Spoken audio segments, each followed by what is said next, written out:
हर व्यक्ति के मन में कभी न कभी यह सवाल जरूर उठता है कि आखिर अच्छे लोगों के साथ ही हमेशा बुरा क्यों होता है। आज हम श्री कृष्ण के द्वारा दिए गए इस सवाल के जवाब को लेकर आए हैं। तो आपका स्वागत है हमारे चैनल द स्पिरिचुअल टेल्स में।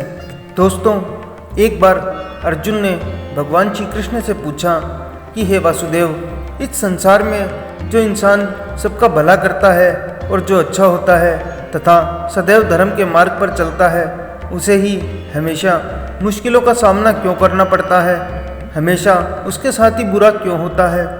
इस सवाल को सुनकर भगवान श्री कृष्ण ने जवाब में अर्जुन को एक कहानी सुनाई और उसी के माध्यम से उन्होंने अर्जुन को बताया कि क्यों किसी अच्छे इंसान के साथ ही बुरा होता है।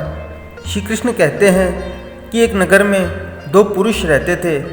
एक व्यापारी था जो बहुत ही अच्छा इंसान था, धर्म और नीति का पालन करता था तथा भगवान की भक्ति भी करता था और रोज मंदिर जाता था।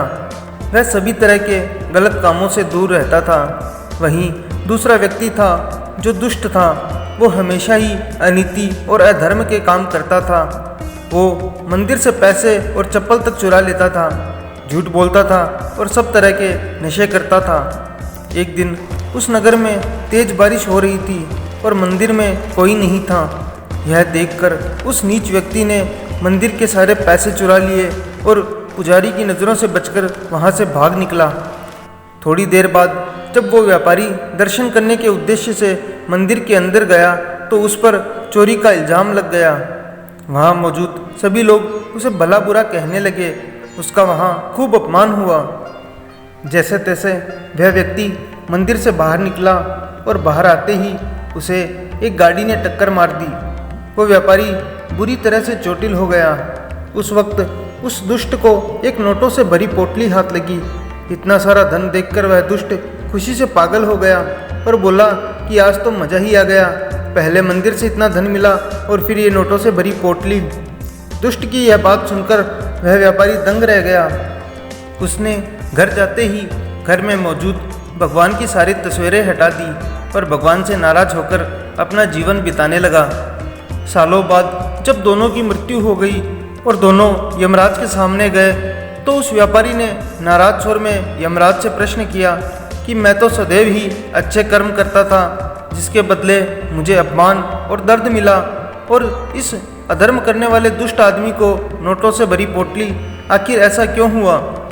व्यापारी के सवाल पर यमराज बोले कि जिस दिन तुम्हारे साथ वह दुर्घटना हुई थी वो तुम्हारी जिंदगी का आखिरी दिन था, लेकिन तुम्हारे अच्छे कर्मों की वजह से तुम्हारी मृत्यु एक छोटी सी चोट में बदल गई। वहीं इस दुष्ट को जीवन में राजयोग मिलने की संभावनाएं थी, लेकिन इसके बुरे कर्मों के चलते इससे वह राजयोग एक छोटे से धन की पोटली में बदल गया। इस कहानी को सुनाने के बाद श्री कृष्ण अर्जुन से बोले कि भगवान हमें किस रूप में देते हैं इसको समझ पाना बहुत ही मुश्किल है, परंतु यह सत्य है कि भगवान हमेशा अच्छे और बुरे कर्मों का फल अवश्य देते हैं। इसीलिए एक व्यक्ति को चाहिए कि वह जीवन में आने वाली परेशानियों से घबराए नहीं और व्यक्ति को सदैव अच्छे कर्म ही करने चाहिए, क्योंकि उसका फल किसी न किसी रूप में उसे अवश्य मिलता है। दोस्तों, आशा करते हैं आपको यह वीडियो पसंद आया होगा। धन्यवाद।